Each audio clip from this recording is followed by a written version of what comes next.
joined this evening by TPS Superintendent, Mr. John Foley, and election season is coming up very fast for you. You have a levy issue on the ballot. Tell the people out there, give us your best pitch for why you think people should vote for this levy. Well, I think that if you look back through the history, we haven't had any new money since 2001, and our employees have not taken raises until the last 2 years when we settled those contracts without new money. We are taking a new approach to this levy and looking at an earned income tax because we hear at all the renewals we've had that property taxes are too much, and we're on fixed incomes. This 3/4% earned income tax is not paid by people on fixed incomes or pensions. Okay. It's not paid by those on unemployment. It is paid by those who are currently working and earning money. So it's a new approach to taxes. We've made, over the last several years, significant progress in our academic achievement. We've improved our test scores. We've gotten schools out of academic emergency, and some we've turned into academies and other models. We've increased the number of schools that are rated excellent. We've raised achievement for all students. We've reduced suspensions and expulsions.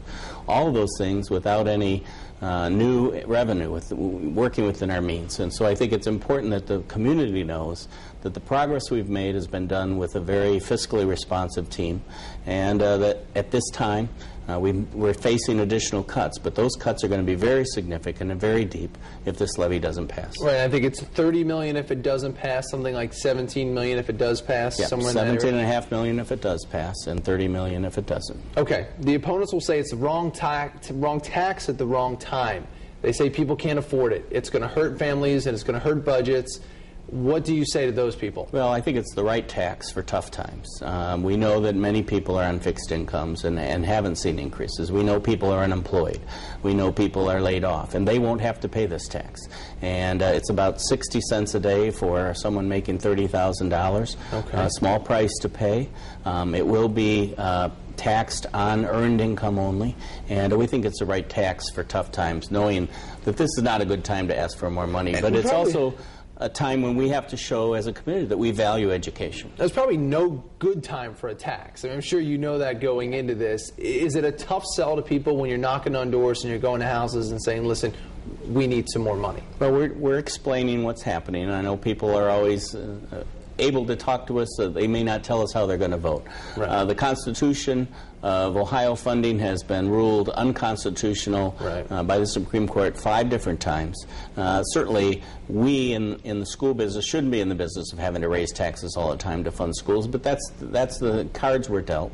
And knowing it's a tough time, we also know that if we don't make an attempt to preserve the programs we have and to protect what we have for our students, then we're doing a disservice to our students. Now, one of the criticisms I've heard of the district is that the administration itself is too big and you should cut into that before any other kind of cuts to schools. Do you feel like when you look at all the books and you look at what you've done that you've cut all the fat you can out of things like administration and the district itself? Well, when I first came into the cabinet of the superintendent, there were 16 people that worked for the superintendent. Next year there will be 9, including the treasurer and the superintendent. So we certainly cut at the top levels.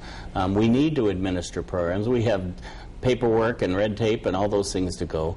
We are refocusing our efforts around that. We are going to and have taken reductions at the top, and we've taken reductions across the board. So we are always open to criticism that administrators should take the cuts. Right. But certainly we are leaner than we used to be, but the work continues and we haven't done any less work. So people are working hard, they're staying focused.